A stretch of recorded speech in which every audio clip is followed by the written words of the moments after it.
లో చనిపోయిన వాళ్ళని మన దేవుడితో సమానంగా పూజిస్తారు కదా, మన భగవద్గీతలో అలా ఉందా? మీరేం చెప్తారు? భగవద్గీతలో కృష్ణుడు ఈ విషయం గురించి చెప్పారు. యాంతి దేవ వ్రతాదేవాన్ యాంతి పృథివ్రత. ఏమంటాడంటే కృష్ణుడు భగవద్గీతలో, ఎవరైతే దేవతలను పూజిస్తారో, ఏ దేవత పూజ చేస్తే వాళ్ళ లోకానికి వెళ్తారు. పితృ అని అంటే చనిపోయిన వాళ్ళు, పితృదేవతలు అని అంటారు కదా, వాళ్ళని పూజ చేస్తే వాళ్ళు ఎక్కడ ఉన్నారో అక్కడికి వెళ్తారు. యాంతి దేవ వ్రతాదేవాన్, దేవతల్ని పూజ చేస్తే దేవతలు ఉండే లోకానికి వెళ్తారు. పితృలను పూజ చేస్తే పితృలు ఉండే లోకానికి వెళ్తారు. భూతానియా అంటే భూతేజ్య, భూతాలు అంటే ఏదైతే ఆత్మలు అని అంటారు కదా, వాటిని పూజ చేస్తే వాళ్ళు ఉండే లోకానికి వెళ్తారు. నన్ను ఆరాధన చేస్తే నా లోకానికి వస్తారు అని కృష్ణుడు చెప్పాడు. ఇప్పుడు మనం చెన్నై ట్రైన్ ఎక్కి నేను ముంబై వెళ్ళాలి, ముంబై తీసుకెళ్ళు అంటే తీసుకెళ్తుందా అండి? తీసుకెళ్తుందా? ఎక్కడ టికెట్ కొంటే అక్కడికే కదా తీసుకెళ్లేది. అలానే మనం ఎవరిని ఆరాధన చేస్తే అక్కడికి వెళ్తాం. కానీ మళ్ళీ మిగతా ఆరాధనలో ఏంటి ఒక విషయము అని అంటే, కృష్ణుడు దీన్ని కూడా భగవద్గీతలో చెప్పారు. ఆ బ్రహ్మ భువనాలోక పునరావృత్తినో అర్జున మాముపేత్యతు కౌంతేయ పునర్జన్మ న విద్యతే. ఈ ప్రపంచంలో భగవంతుడు ఉండే స్థానం కంటే ఇంకా ఏ స్థానానికి వెళ్ళినా సరే మళ్ళీ పుట్టాల్సి వస్తుంది మనుష్యుడిగా. కానీ కేవలం భగవంతుణ్ణి ఆశ్రయించి భగవంతుడి ఉండే ఆ నిత్య వైకుంఠ గోలోక క్షేత్రానికి వెళ్ళామనుకోండి, అక్కడి నుంచి మళ్ళీ కిందికి ఈ ప్రపంచంలోకి రావాల్సిన అవసరం ఉండదు. ఎందుకు ఈ ప్రపంచంలో ఎందుకు రాకూడదు అని అంటే, ఈ ప్రపంచం మొత్తం కష్టాలతో నిండి ఉన్నది కాబట్టి. ఎంతమంది కష్టాలు కావాలి? కుంతి మహారాణి అయితే అడిగింది, కానీ మనమైతే అడగలేం కదా. మేము ఇంజనీరింగ్ చదివేటప్పుడు చెప్పి, కృష్ణ నాకు ఇంకోసారి మాత్రం అస్సలు జన్మ అంటూ ఉండకూడదు, ఎందుకంటే మళ్ళీ నేను ఈ మ్యాథ్స్ ఎగ్జామ్ మాత్రం రాయలేను అని ప్రార్థన చేస్తుండేవాడిని. కాబట్టి ఇక్కడ ఉన్నాయి అన్నీ కూడా మిజరబుల్ కండిషన్స్. కానీ వైకుంఠం ఎటువంటి ప్రదేశం అని అంటే, అక్కడ దెర్ ఇస్ నో దుఃఖం అనే వర్డ్ కూడా ఎవరికి తెలియదు. అక్కడ కేవలం ఆనందం, భగవంతుడి యొక్క సేవలో ఆనందం. కాబట్టి అందరినీ ఒకలా పూజిస్తే ఒకటే డెస్టినేషన్కి వెళ్తాము అనేది రాంగ్ అండి. దేవతలను పూజ చేస్తే దేవతల దగ్గరికి వెళ్తాం, పితృని పూజ చేస్తే పితృలు ఉండే దగ్గరికి వెళ్తాం, భూతాలని పూజ చేస్తే భూతాల దగ్గరికి వెళ్తాం, భగవంతుని ఆరాధనిస్తే భగవంతుడి యొక్క లోకానికి వెళ్తాము. అది శాశ్వతమైన ప్రదేశం, మిగతావన్నీ కూడా టెంపరీ. ప్రభుజీ, చివరి ప్రశ్న ఇవాల్టి కార్యక్రమంలో అడగండి. ప్రభు గారు, మీరు ఇందాక చెప్పారు మనము చూసే పద్ధతిని బట్టి మనకి ఏదైనా కనపడుతుంది అని చెప్పారు. అంటే way of thinking, way of visiting సంబంధించి కనపడుతుంది అన్నారు. మీరు ఎప్పుడైనా కానీ శ్రీకృష్ణ భగవంతుని చూసారా?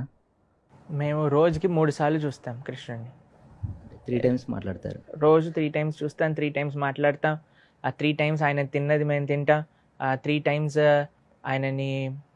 ఆయన వాష్ చేసిన, స్నానం చేసిన నీళ్ళని మేము మా శిరస్సు పైన ధరిస్తాం. ఎక్కడో తెలుసా? ఆలయంలో. గీతాంజలి గారు వచ్చి మా రాధా బృందావన్ బిహారీని చూశారు, దర్శనం చేసుకున్నారు. ఆలయంలో ఉండే మూర్తి భగవన్నుడికి అభిన్నం. ఆయనే స్వామి సాక్షాత్తుగా ఆలయంలో దర్శనం ఇస్తున్నారు. ఆ నమ్మకం మాకు 100కి 1000% ఉంది. కాబట్టి మేమేదో బొమ్మని చూస్తున్నాము అని ఆయన ముందుకు వెళ్ళాం. మేము ఆ కృష్ణుడు, శ్రీమతి రాధారాణి అక్కడ ఉన్నారు అనే భావనతో ఉంటాం. అలానే వాళ్ళు మాతో రెసిప్రొకేట్ చేస్తారు. ఎవరు ఎలా ఉన్నారు? ఆలయంలో రాయి అని అనుకుంటే రాయిలా కనిపిస్తాడు. ఆలయంలో అయ్యా స్వామి సాక్షాత్ బ్రజేంద్ర నందన అని అనుకుంటే ఆయన కృష్ణుడిలా దర్శనమిస్తారు. కాబట్టి మేము దర్శనానికి రోజు 3 సార్లు వెళ్తాం అనమాట. కాబట్టి 3 సార్లు కృష్ణుని చూస్తాం. అలాంటప్పుడు ఆలయం ఎందుకు? మనం ఎక్కడైనా చూడొచ్చు కదా, దాంట్లో చూడొచ్చు. మీరు ఎప్పుడైనా పంచర్ వెళ్ళినప్పుడు మీరు పంచర్ షాప్కి వెళ్ళి గాలి కొట్టించుకున్నారా? మీ వెహికల్లో గాలి అంతటా ఉన్నప్పుడు మీరు పంచర్ షాప్కి ఎందుకు వెళ్ళాలి? ఎక్విప్మెంట్స్ ఆడి ఉంటాయి కాబట్టి. అందుకే ఆలయానికి ఎందుకు వెళ్తాము అని అంటే, అక్కడ భగవంతుడి యొక్క శక్తి కేంద్రీకరమై ఉంటుంది, ఈజీ టు యాక్సెస్ ఉంటుంది. అలాగే మనం కూడా గాలిని ఇలా పట్టుకొని టైర్లోకి వేసామనుకోండి, వెళ్తుందా గాలి? ఎందుకు? అక్కడ ఓ ప్రదేశంలో గాలిని మొత్తం కేంద్రీకరించి చేసి ఒక ఫోర్స్తో మన గాల్లోకి పంపిస్తారు, మన వెహికల్లో టైర్లోకి పంపిస్తారు. కాబట్టి అక్కడికి మనం వెళ్తాం. గాలి అంతటా ఉన్నది, కానీ మనం ఆ పని చేయలేము. ఒక కేంద్రానికి వెళ్ళాలి, ఎక్కడైతే అది కాన్సన్ట్రేట్ అవుతుందో. ఆలయం భగవంతుడి యొక్క శక్తి, భగవంతుడి యొక్క సేవ చేసే ఒక కేంద్రమైన ప్రదేశం అనమాట. అక్కడ ఆ ఎక్స్పీరియన్స్ అనేది మనకు వస్తుంది కాబట్టి ఆలయానికి వెళ్ళాలి. అలాంటప్పుడు భగవంతుడే అన్నాడు కదా, అణువు నేను ఉన్నాననేసి. మీరు అయితే కనుక ఆలయంలోనే ఉన్నారంటున్నారు. మీరు కరెక్ట్గా మా ప్రశ్న వినలేదు. మీకు ఇచ్చిన ఎగ్జాంపుల్లో మేమేం చెప్పాం? అంతటా గాలి ఉన్నది, కానీ పంచర్ షాప్కి ఎందుకు వెళ్తారని మీరు చెప్పారు? ఎందుకంటే అక్కడ కావాల్సిన ఇన్స్ట్రుమెంట్స్ ఉన్నాయి కాబట్టి. భగవంతుడు ఆలయంలో ఒక్కడే ఉన్నాడు అని కాదు, అంతటా ఉన్నాడు. కానీ ఆలయంలో ఆయనను చూడటం ఈజీ, యాక్సెసబుల్. సర్వీస్ చేయడానికి. ఇప్పుడు గాల్లో ఉన్న భగవంతుడికి నేను అలంకరణ చేయాలి అని అంటే చీర కట్టగలుగుతానా, నెమలి పింఛం పెట్టగలుగుతానా, హారం వేయగలుగుతానా? కానీ ఆలయంలో చేయొచ్చు కదా.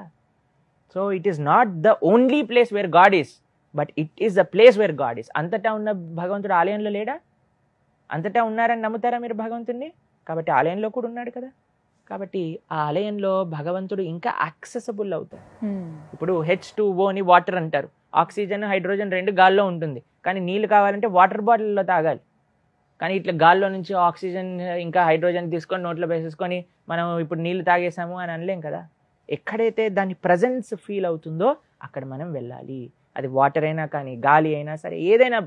అలానే భగవంతుడు కూడా అణువులో ఉన్నారు. మన హృదయంలో పరమాత్మలా కూడా ఉన్నారు. ఆలయానికి వెళ్ళి ఆయనని దర్శించి ఆయనని సేవిస్తే ఈ రియలైజేషన్ ప్రాక్టికల్గా మారుతుంది. ఫస్ట్ కనీసం ఆలయంలో చూడటం నేర్చుకోవాలి. జనాలు ఆలయంలో ఉండేవాడినే రాయి అంటున్నారు, ఇంకా బయట ఎలా చూస్తారు దేవుణ్ణి చెప్పండి? కనిపించే దగ్గర చూడకపోతే కనిపించిన దగ్గర ఎలా చూస్తాం? ఫస్ట్ కనిపించిన దగ్గర అలవాటు చేసుకోవాలి మనం భగవంతుడిని చూడడానికి. తర్వాత మిగతా అన్ని చోట్ల కూడా ఆయన కనిపిస్తాడు. అదే ప్రార్థన మనకు ఉండాలి. హరే కృష్ణ.